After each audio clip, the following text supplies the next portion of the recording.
Next question. Okay, my question is directed at Felicia. What kind of experience do you have with writing before this? Because it's written really well. Oh, thank you very much. I am a new writer. The first time I ever wrote anything was actually with a sketch writing class with Kim Evey right here. And we randomly ran into each other like a year later. But that was the first time I'd ever written anything. I think I have a really bad screenplay somewhere with a lot of like angst. I hate college. And other than that, this was the first I just sat down because I got bored of acting and waiting for my phone to ring. And being rejected for one reason or another. And I said, I want to write about something. And when I wanted to decide what I would write about, I was like, well, what did I know best? Well, I know online gaming. It's the best thing I know about. So that's I don't have a lot of experience. What other projects are you currently working on? Not necessarily the guild, but just acting. As far as acting, I have an episode of House that's coming up next. I think I have an episode 2. If you've seen me in the previews, I look sick. And guess what? I'm a sick person.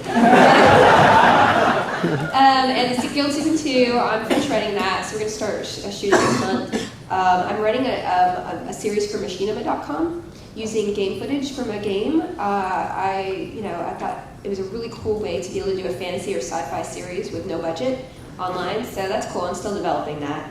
And as far as acting, it's always who's going to hire me?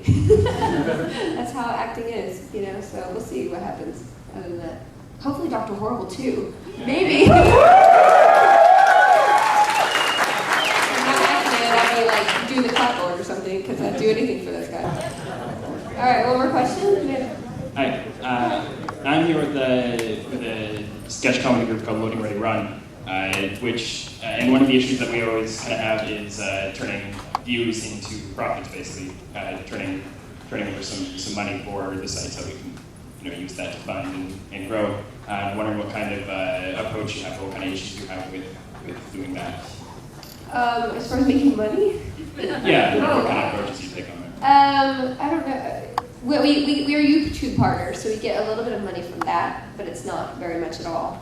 I think most of we made the DVD to be able to back pay everyone for all their work on season 1.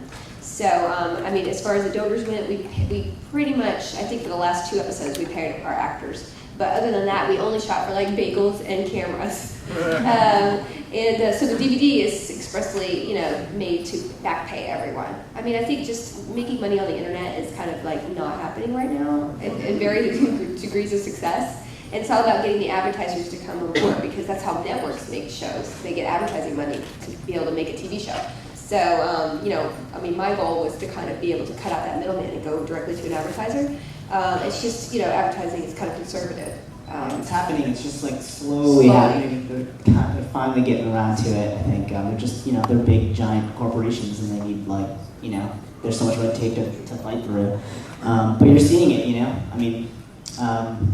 People have definitely been calling about our shows and stuff, and I think that you're going to see, where there's obviously, a place that we can fill a house to, of 200 people to see a show that they could see for free on the internet, and, then they're still going to buy the DVD. Like, there's obviously interest and love for the characters and the show. I think advertisers will be like, yeah, we need to market our shit to these people because they care, So I think it'll happen, and that's just going to help us create, better stuff. Yeah. But in terms of what you can do right now, I think, the YouTube community is really, really solid, and so if you're putting your show on YouTube, it's really, really smart to get on there, see who else is doing shows that are like your shows, and just start talking to them online, and, because Greg's having a lot of success doing that back and forth just with some of the other users, and they're appearing in his videos, and, the whole thing about the internet is that even though it's, a worldwide community, it's, when you find your niche, it's still a community and you can help each other out. And so I think as much as you can hook up with other people who are doing what you're doing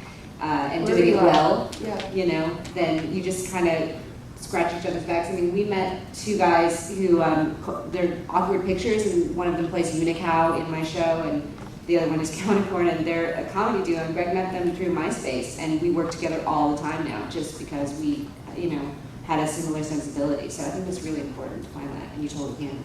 Yeah, and I met Josh and Scott Perry, Josh Perry, who plays the retarded policeman. I met them through MySpace as well. It's funny where you can meet people and then end up forming working relationship. Yeah. And also, this is such a new, exciting time, to make money on the internet and through videos. And not that there is much money there yet, but a year ago we had no idea that we would be making any income from YouTube, that they would introduce this That's partner true. program. It's all very new. It's changing. Just start doing it, and then you'll get better. Every time you do something, you get better at it. It's like riding a bike. Well, not for me. Or DVR. Thank you very much, everybody.